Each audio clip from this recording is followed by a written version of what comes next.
6:47 on a windy Sunday morning, at least in some areas, especially on the higher terrain. We've also been watching the moon, which has been beautiful through the night. It's dipping in behind a few clouds, as seen from La Vida.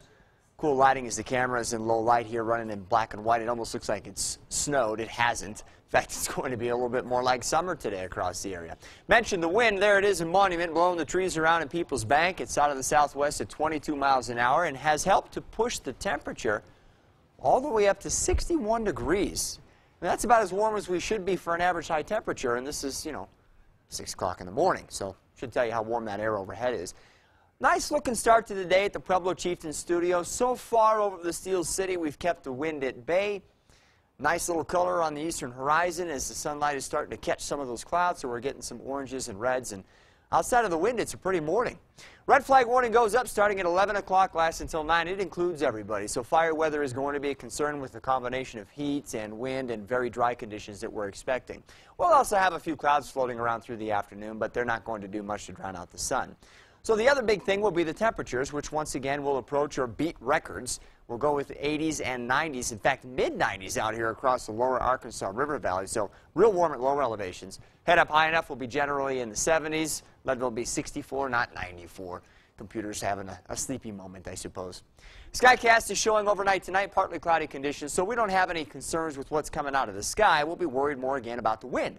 And high wind watches go up for tonight and tomorrow, and that'll include all the higher terrain west of the interstate from Pueblo northward, but along the interstate as well to the south of Pueblo, so communities like Wilsonburg and Trinidad.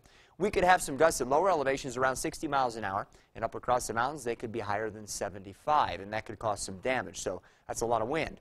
And then tomorrow the wind will again spread out across the plains, and so fire weather watches go up for everybody tomorrow afternoon, expecting another red flag day, and very warm temperatures, probably in the 80s to around 90 over the plains.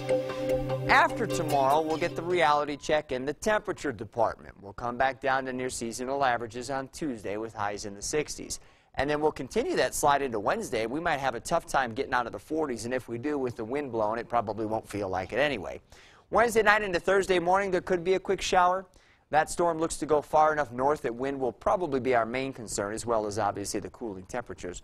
But we'll get it out of here quickly enough to start warming up in time for the weekend, and by next Saturday, it looks like we're back in the 70s. Pueblo, that's just crazy. Mid-90s today, and oh yeah, we'll cool into the upper 80s tomorrow. Well, that's fantastic. I'd say open the windows and let some air in, but you might get your eyeballs sandblasted too the next couple of days, and then we'll be down in the 50s by Wednesday.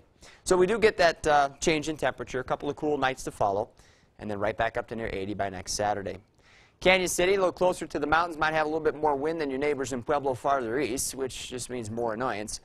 Mid-80s tomorrow, 60s on Tuesday, 50s on Wednesday, then coming back around. Mountain areas will have 70s the next couple of afternoons, but may have a tough time getting above about 40 Wednesday, and couldn't even rule out maybe Wednesday night into Thursday morning, a couple of flurries. Right now, it doesn't look like that's going to amount to very much, if at all. But we'll be breezy and much cooler, obviously, with highs only in the 40s for a couple of days and lows in the 20s, which isn't surprising this time of year, which is surprising what we're going to get today. Yeah, yesterday was so bizarre. It felt like summer. I know, it was beautiful. Gorgeous, but hot. Yeah, but yesterday, the thing about yesterday was it was a nice breeze.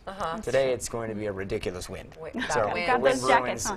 Well, you won't need the jacket. It's just going to be annoying. It kind of ruins the day. It's hard to be outside and enjoy it. With all that wind. Yeah. Bummer. All right, Marty, thanks for the heads up. You're welcome.